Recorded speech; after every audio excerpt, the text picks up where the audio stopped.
This is Danny Flexon here for Seconds Out. Delighted to be joined by the unbeaten WBO number 5. Was number 3, and we'll talk about that in a minute. But Michael McKinson, how are you?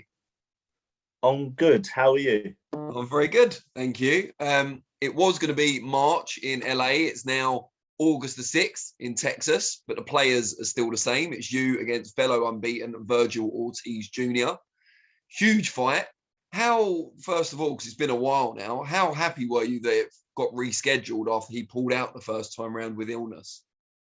Very happy. I deserved the opportunity again. I spent 4 months of my life preparing for him to get cancelled. So I've spent 6 months of my life preparing for him now. So yeah, I'll be happy to get to Texas and get in there and fight now. But yeah, I did deserve it. I thought I was going to be frozen out a little bit when there was talks of him and Avanesian, but Golden Boy obviously offered it to me second, stuck to their words. So yeah, we're happy.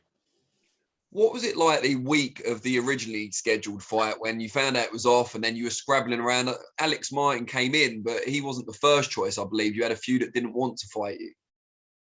Yeah, in the space of the Tuesday when Ortiz pulled out to the Thursday when Martin, I accepted the Martin fight, there were 7 names altogether I said yes to. Now, like a couple of them, and like I said yes to every single one of them, all shapes, all different styles. One was like 6'3" welterweight. One was a short punching Mexican, like all different styles, and I said yes to every single one of them because I believe I'm a world-class fighter, and no matter whoever I fight, I would have got the job done. World-class people get the job done. So yeah, it wasn't ideal fighting a slick, skillful southpaw that was quite negative in the fight. It wasn't ideal, but nonetheless, I still got to finish a very hectic, mentally up and down week. And I still got to have my US debut and I still got to win. And like, you know what I mean? He was a very good amateur, Alex Martin, a good pro as well. He's a Golden Boy fighter for a reason. So yeah, I got the win. And then we moved on. Was it mentally challenging as well to have kind of got right up for Ortiz and then, no disrespect to Martin, but it's not what you envisioned? Yeah, I was envisioning a big welterweight, a big punching welterweight coming and knock me out for 12 rounds. Instead, I got a slick mover that was being negative and trying to like wait and try to counter punch me for 10 rounds. So yeah, it was a mentally challenging week, 100%. But Golden Boy still looked after me, still kept me on the show, and I still got to live a dream of fighting in America, you know. But now I'll get to headline in America, and I'll get to fight somebody that's tipped for superstardom. When you first heard that he pulled out with the illness, I've got to say it was a condition I hadn't heard of when it first happened, but apparently it's muscle wastage, can lead to kidney problems and so on.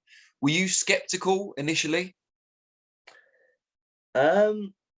What, that he would fight at 147 again, or?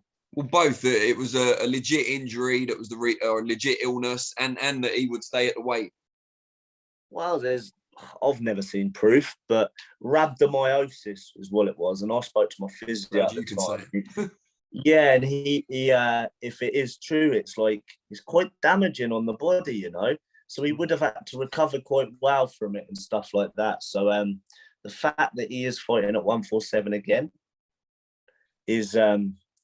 was a surprise to me, because people in America that know him were saying he's way too big for 147. He's huge. They don't know how he made weight, etc. But it is what it is. We don't know the ins and the outs. We don't know what went on in his camp and like how bad it was. The fact is, he's healthy now. He's recovered, and I got the opportunity again. So at the time, it was really deflating. But I had no time to dwell on Ortiz at the time, because I had no time. So I moved on from it. I tweeted him. I wish him well in recovery. He tweeted me back. He's a humble young man. And that was that, really. Now we're 4 or 5 months down the line. I've got the opportunity again. I'm a much more developed fighter, much more developed welterweight than I was back in March. You know, like, so if anything, I'm a lot better fighter. I've kept myself healthy for a year.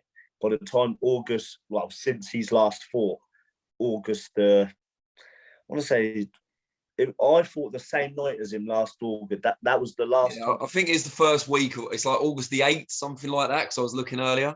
I know. It'll almost be a year out. Almost. 51 weeks it'd be. It'd be 51 weeks. And like in that 51 weeks, okay, I've only fought once and he hasn't fought, but I've kept myself healthy. I've been developing in the gym. I've been learning. I've been getting better. And that all plays in my advantage. In that 51 weeks, he's snatched he's had his hype, his momentum all snatched away from him. And he hasn't been healthy. He has, like, do you know what I mean? He's had rhabdomyosis and stuff like that. So yeah, I'm a huge test for him. He could have, his first fight back, essentially, he could have fought anyone else, but he's fighting an unbeaten, very smart southpaw, very tricky, awkward southpaw. That's coming a win. So props to him. But he's got a big like task on his hands, I believe. Given how tight he is at the weight and the inactivity that you've just talked about, is there anything in place should he not make the weight? No, there should have been, really. But at the time, obviously, Avanesian and Ortiz were talking. There was talks of them two. So I just said, just send me the original contract and I'm easy to negotiate with. We'll do it. Whereas, so I didn't think, I had any right in saying, we want this, we want that, we want this. So, but, there's a lot of pressure on Ortiz's shoulders to make 147 and fight now. After all the rumours, all the questions, all stuff like this. So I really do believe he will be healthy. He will be at 147 and he will fight because he's got to. I alluded to this at the start of the interview, but when we last spoke, I think it was January, you were WBO number 3. You've won in the interim period, a good win, but you've dropped down to number 5. Well, what's that about? Politics, Danny, politics. I do not know. I've stayed active, which they like to see, and stuff like that. But it's all good. I've entered the WBA rankings. I've shot up the BoxRec rankings as well.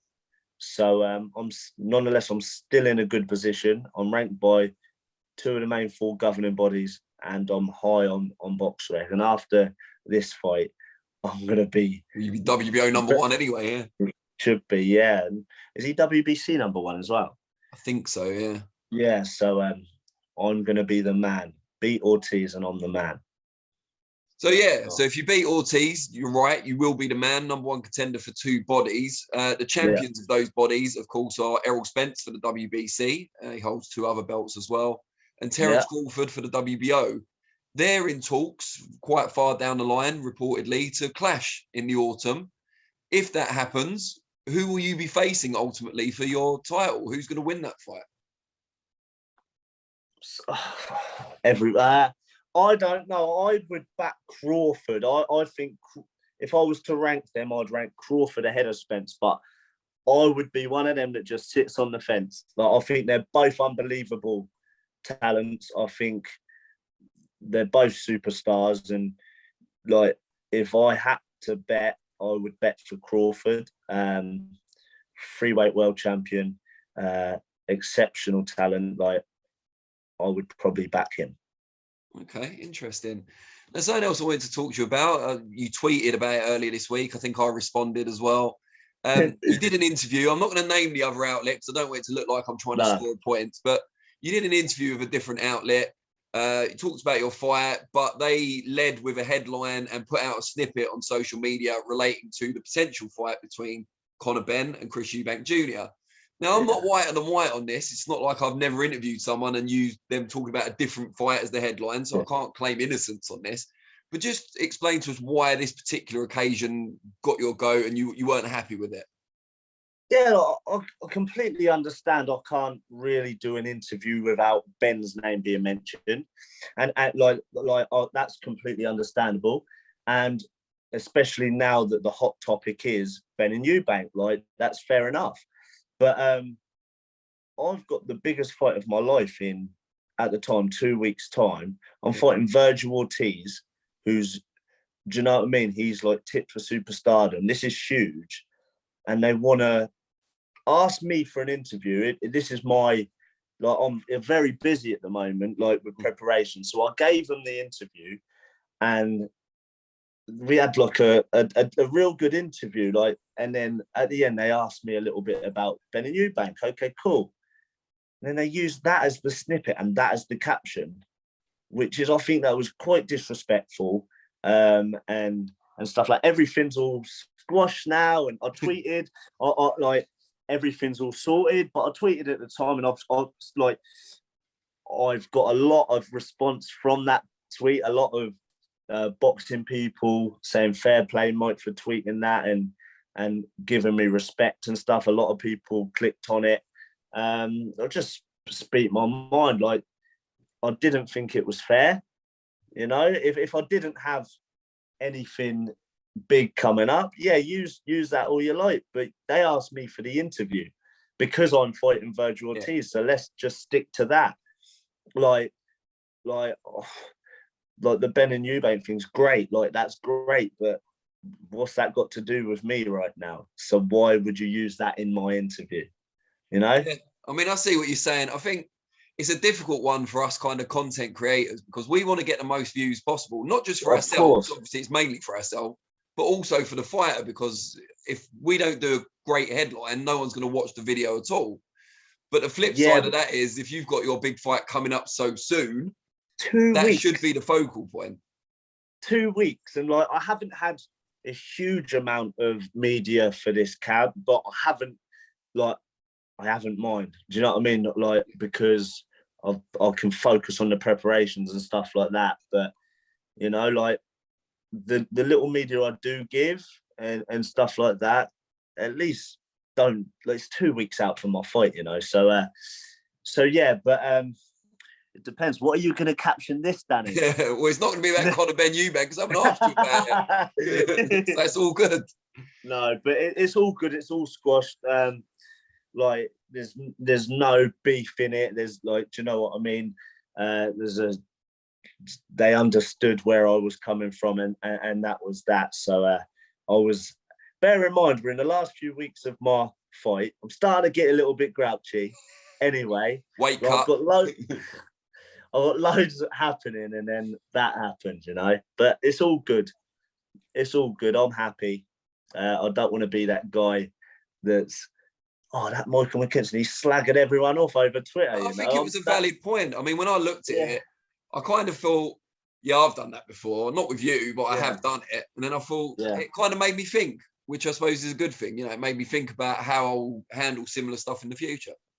Yeah, it's also made me think how I handle things in the future, because, you know, like, I know I shouldn't just do loads of random interviews. That wasn't a random one and stuff. Like, it's been two days since then, but I've jumped on with you because you was interviewing me when I was on the small hall shows and nobody knew who I was and nobody wanted to know who I am. So I'll give people time who deserve my time. Thank you. But also I've now, it's like, right, okay, what are they going to caption it? Are they going to caption it something that I don't like? Because it's not just that. It has happened in the past.